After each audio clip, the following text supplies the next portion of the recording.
Why does Juneteenth matter?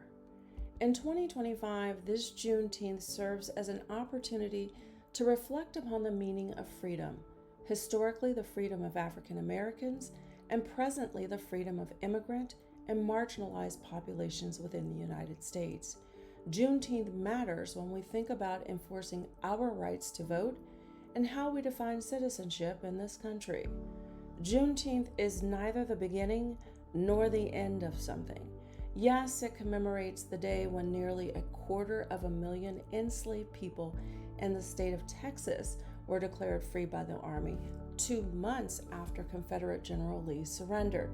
And while the date marks the end of chattel slavery in the U.S., it marks the beginning of an ongoing battle to ensure the rights, protections, and freedoms promised in our founding documents are accessible to all Americans, regardless of religion, ethnicity, or color.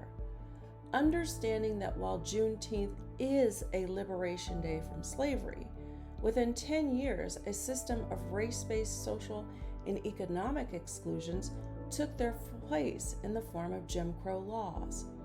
And then in the mid-20th century were reinforced by New Deal policies that explicitly excluded Blacks and other marginalized populations from social and economic mobility. It has been less than 50 years, that's 2 generations, since many of those policies were struck down. Yet the fight continues as efforts to restrict access to voting and redefining citizenship serves to explicitly exclude Blacks and immigrants from Africa and countries south of our border. This year, Juneteenth celebrations are happening around the nation and the globe as our country continues to battle with our history, efforts that would erase the uncomfortable truths of our past.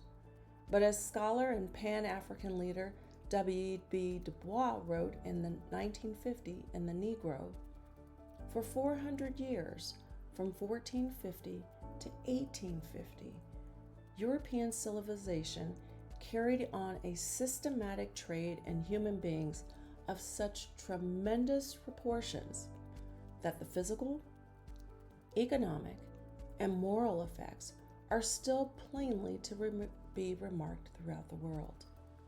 What Du Bois wrote in 1915 remains true more than 100 years later.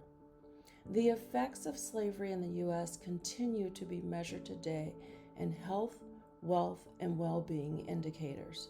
For instance, on average, Black household wealth is roughly 10% of white families. As efforts increase to erase these inconvenient facts from our history while also targeting our immigrant communities, on this Juneteenth, we must recognize these efforts as slavery by another name. On this Juneteenth, I encourage you to both remember why we celebrate freedom and work together to ensure a just and resilient nation by protecting those who would be deemed the least among us.